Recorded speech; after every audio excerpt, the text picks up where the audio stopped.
எதை பேசினாலும் அதுலேருந்து எவ்வளோ லாபம் கிடைக்கும், லாபமே கிடைக்கலன்னா அதை பற்றி பேசவே கூடாது அப்படின்னு நிலமெல்லாம் பொதுமக்களுக்கு வராது. நாங்கள்லாம் பொதுஜனம் அப்படின்னு சொல்லலாம். எங்களுக்கு எந்த லாப நோக்கும் கிடையாது.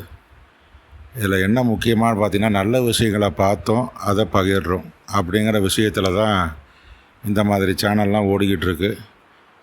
அப்படி ஒரு நல்ல விஷயத்தை பற்றி தான் இந்த பதிவில் பேச போகிறோம். பணம்னு ஒரு விஷயத்தை இருந்தால் தான் சப்போர்ட் பண்ணுவோம், ப்ரமோட் பண்ணுவோம் அப்படிங்கிறதெல்லாம் எதுவுமே கிடையாது. ஒரு நல்ல விஷயத்தை பார்க்குறோம், இது நல்லா இருக்குது, மக்களும் பார்த்தா நல்லாயிருக்கும் அப்படிங்கிற ஒரு எண்ணத்தில் தான் இந்த விஷயத்தை சொல்கிறோம். மீனாட்சி சுந்தரம்னு ஒரு சீரியல் இப்போ கலைஞர் டிவியில் ஓடிக்கிட்டுருக்கு. எஸ்வி சேகர் அதில் மெயின் ரோல் பண்ணிகிட்ருக்காரு. அவர் எப்போதுமே காமெடி சீரியல் தான் பண்ணுவார். இதுலேயும் நகைச்சுவையாக தான் நடிச்சிருக்காரு. அவர் எப்போதுமே பார்த்திங்கன்னா பெரிய லாங் டேர்ம் சீரியல்ஸில் வந்தது மாதிரி தெரியல இது வரைக்கும். இதுதான் ஆல்மோஸ்ட் முதல் சீரியல் நினைக்கிறேன். அதாவது பெரிய லாங் டேர்ம் சீரியல், மெகா சீரியல்லாம் அவர் வந்த மாதிரி தெரியல. ஆனால் அவருக்கு இந்த கேரக்டர் ரொம்ப நல்லா பொருந்தது. அதான் முக்கியமான தகவல். அவர் இந்த கேரக்டர் ரொம்ப நல்லா பண்ணுறாரு. அப்பாவாக இந்த கேரக்டர் பண்ணுறாரு. அப்பாவுடைய சொத்தை எப்படியாவது அபகரிக்கணும் அப்படின்னு சொல்லக்கூடிய 2 மகன்கள். ஒரு மகனுக்கு மட்டும் கல்யாணம் ஆகிருக்கு. அந்த மருமகளும் சேர்ந்து எப்படியாவது அப்பா சுந்தரத்தோடைய சொத்தை அபகரிக்க பார்க்குறாங்க.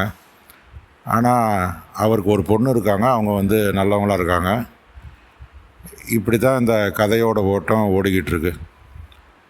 அதே சமயத்தில் ஒரு கேரக்டரை புதுசாக சேர்த்துருக்காங்க. அந்த கேரக்டர் தான் பார்த்திங்கன்னா, அதாவது சுந்தரத்தால் பாதிக்கப்பட்டவங்க, அவங்க எப்படியாவது சுந்தரத்தை பழி வாங்கணும் அப்படின்னு சொல்லிட்டு இந்த கேரக்டர் உள்ள என்ட்ரி ஆகிறாங்க.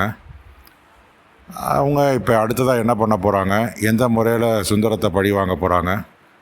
அந்த கேரக்டருக்கு பேர் தான் மீனாட்சின்னு பேர். இந்த சீரியலுக்கு பேரே பார்த்திங்கன்னா மீனாட்சி சுந்தரம்னு வச்சுருக்காங்க. அப்போ கண்டிப்பாக அந்த மீனாட்சிங்கிற கேரக்டர் முக்கியமான கேரக்டராக தான் இருக்கணும். சுந்தரம் கேரக்டர் பார்த்திங்கன்னா வயசான கேரக்டராக கொடுத்துருக்காங்க. மீனாட்சி கேரக்டருக்கு அந்த ஓரளவுக்கு யங்காக தான் இருக்காங்க. அப்போ இவங்க 2 பேருக்கும் கல்யாணம் நடக்க போகுதா, அதனால் என்னென்ன பிரச்சனைகள் வரப்போகுது அப்படிங்கிறதெல்லாம் சீரியலில் அழகாக எடுத்து வச்சுருப்பாங்க போல். அது வரக்கூடிய நாட்களில் தான் தெரியும்.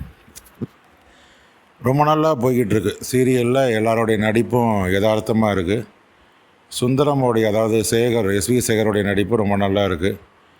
அவர் அப்பார்ட் ஃப்ரம் பாலிட்டிக்ஸ்லாம் அவர் தேவையில்லை. ஏன்னா அவர் ஆயிரக்கணக்கான நாடகங்கள் ஏற்கனவே மேடையிலே செஞ்சுருக்காரு. அது மாதிரி திரைப்படங்கள் நடிச்சிருக்காரு.